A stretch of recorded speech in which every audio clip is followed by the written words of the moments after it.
Roque na naman. Oh.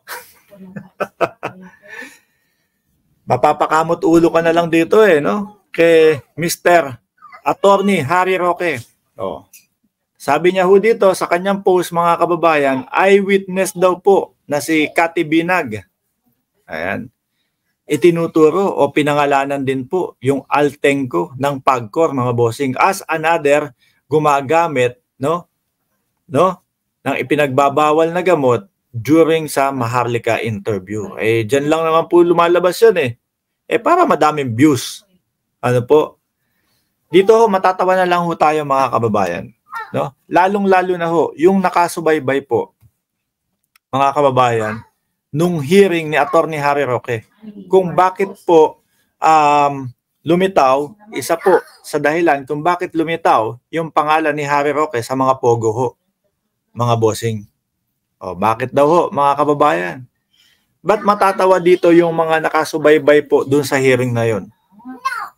Kasi po, kaya siguro, idinadawit nila yung si Altenco, mga kababayan, kasi dahil binanata, kumbaga, isinangkot si Harry Roque doon sa pogo.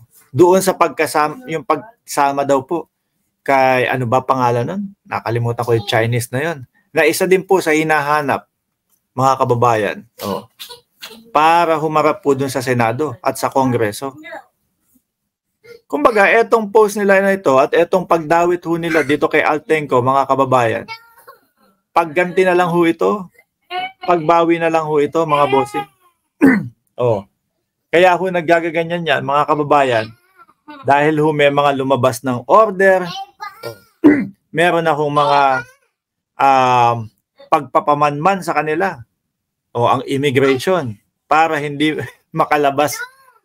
Hindi, pwede silang lumabas ng Pilipinas, mga bossing, subalit kailangan nila ng napakadaming dokumento upang masigurado na sila ho ay babalik, mga kababayan.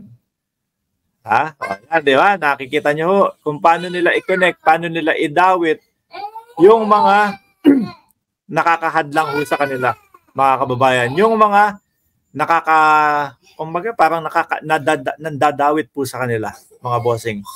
Yung pahayag naman ni Altenco sa Senado, kumbaga, umuo naman ho sila doon, mga kababayan.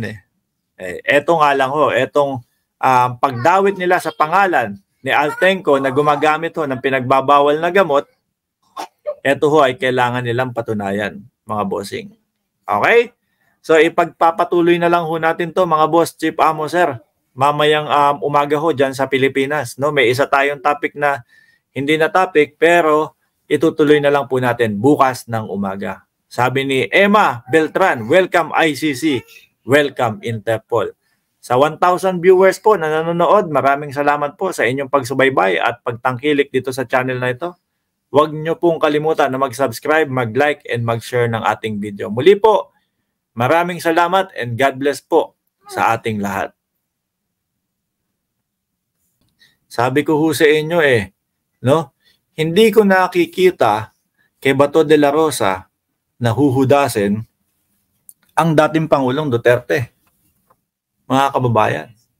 Pero ho, dito sa balita na ito, hindi kailangan i-pressure. Nolcom Chief Karamat offer details on laban kontra droga EJ case in exchange for top PNP post, mga bossing.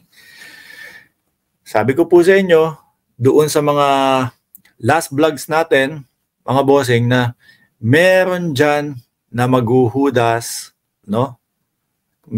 meron dyan maghuhudas, ayan. At ito ang magiging sanhi po ng pagkakadiin ng dating Pangulong Duterte, mga kababayan. So isa po dyan sa mga kapulisan na posible na sabihin ng ICC o kung sino man, kung saan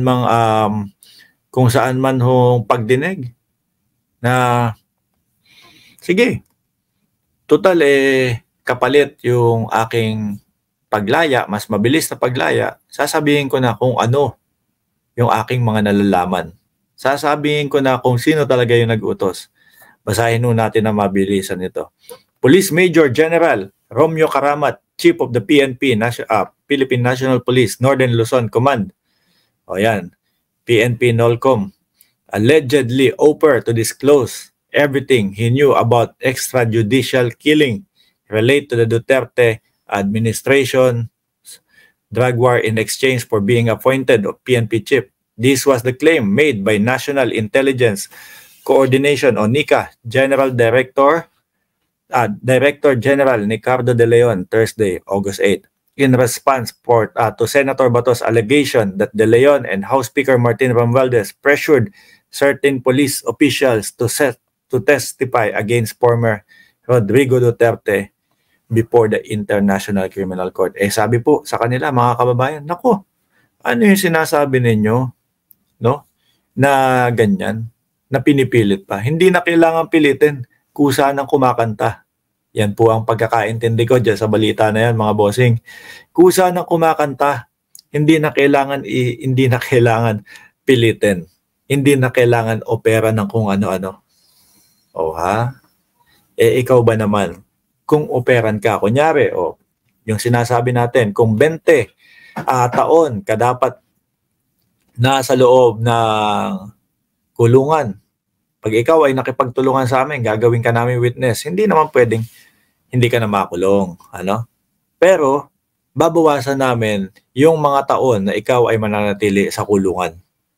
Yan. Kapag ganyan na ho ang usapan, tapos iisipin mo, yung iyong pamilya, iisipin mo, yung mga kasama mo sa buhay, nako, imbis na 20 taon, no, na mawalay ako sa aking pamilya, pipiliin ko na lang na kumanta. Pipiliin ko na lang sabihin kung ano yung katotohanan. Mga bossing, madami ho talaga kasi. Yung pamilyang tumangis ho, umiyak noong panahon ng dating Pangulong Duterte na sinasabi, di umano, na 30,000 yung nategi ho nung panahon na yon, mga kababayan. So, paano ho yun? Di ho ba? Kailangan talagang may managot doon. Kung merong lumabis sa karapatang pantao. Sabi ni Totsky, walang utang na loob. Si BP Sara Bosmark, pinagtatanggol pa ng Pangulo noon, lalo na nung comment niya sa West Philippine Sea. Oo, no? Biruin mo. West Philippines lang hindi makapagbigay ng kanyang komento kung ano talaga yung kanyang side. Hindi ho kasi pwede talaga eh. Hindi ho talaga pwede, mga kababayan. Bakit? Pagka medyo sumaydo sa China, mananagot sa China. Baka mapagalitan ni Xi Jinping. Pagka naman ho medyo, pagka medyo humilig sa taong bayan, baka mapagalitan ho ni Xi Jinping. Pagka naman ho, humilig sa China, mapapagalitan naman ho ng taong bayan. Baka ho mawala yung ano tawag dito, minimiti na maging presidente sa 2028. Kaya no comment na lang po, mga kababayan. Ayan, di ba? Kaya no comment na lang po, mga kababayan. So ano ho ang tingin nyo dito ha? Mga bossing, dun sa kay Karamat, no? Sabi ho hindi na kailangan pressurein yan, nagsasalita na ng maayos. So baka ho, sa mga susunod na panahon, mga boss, yung tinutukoy ho ni dating Senador Trillanes, June, July, August, bago matapos itong Agosto na ito, nandyan na ho yung ICC. Madami na din ho ang humihingi at sumisigaw Higit ho, kalahati sa mamamayang Pilipino ang sumisigaw, mga kababayan, na papasukin daw po ang ICC. Kayo po, ano ang masasabi nyo? Ano ang makukomento nyo? Ano ang gusto ninyong mangyari? Papasukin ang ICC? Or hayaan na yan? Okay na yung nangyari dati. Ganun na lang. Pero ako ho ay naniniwala, mga kababayan, na ang bawat Pilipino po gustong magkaroon ng katarungan. Yung 30 katao na nategi ho nung sinasabi nung laban kontra droga, mga bossing.